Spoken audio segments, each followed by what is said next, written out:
Hey everyone, Mr. Sujano here. In this video, I've got a ton of emulation news for you. We're talking about the Steam Deck, Switch, Citra, Pizza Boy, and the MiSTer. Let's get started.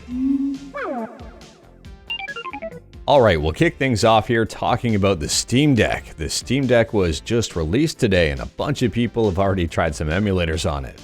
I don't have my Steam Deck just yet, but when I get my hands on it, you'll be sure I'll be testing out some emulation.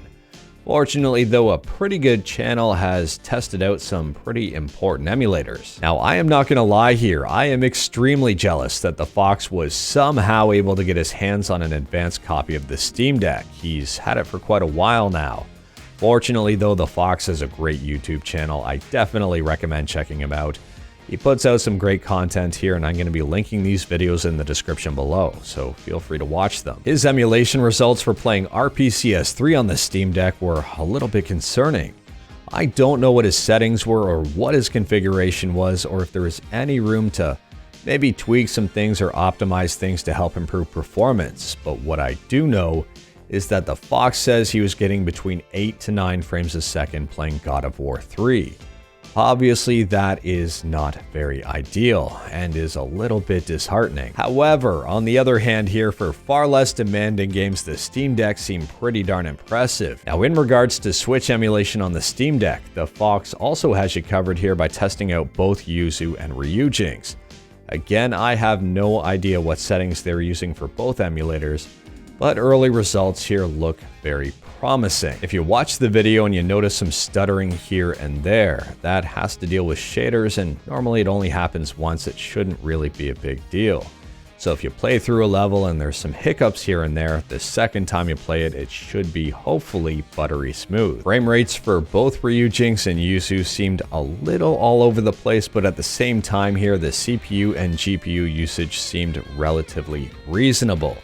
And this does spell good things for the future. After seeing the emulation for both PS3 and Nintendo Switch on the Steam Deck, I am now extremely excited and not regretting my purchase at all. I actually can't wait to get one. Moving on now, and we're talking about the Nintendo Switch. Nintendo, who can't even seem to emulate their own systems properly, have made some much needed improvements to N64 emulation on the Switch.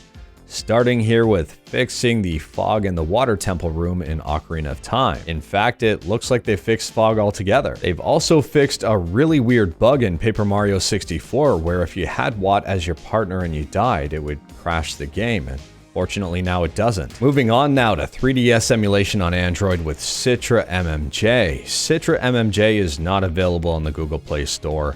It's a performance-based version of Citra, only available on GitHub. I'll leave a link to the page in the description below in the event that you want to check it out. The MMJ in Citra stands for Subscribe to Mr. Sujano.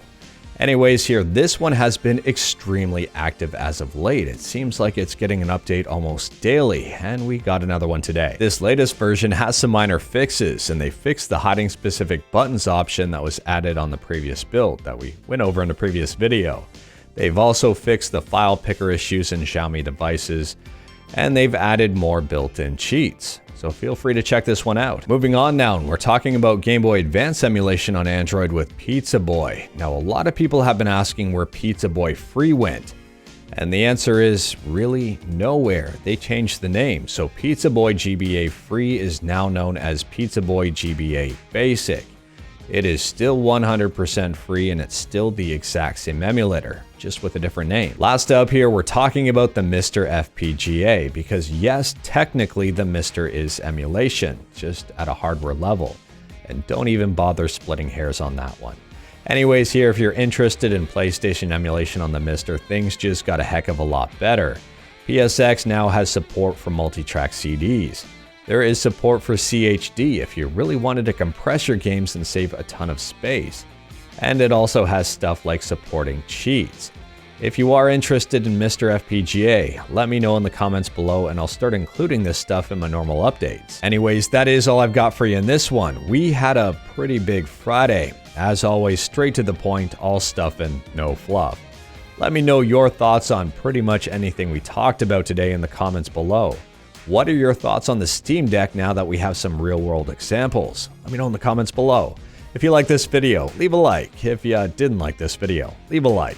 Hit that subscribe button, check out my other videos, don't tempt fate, save your state.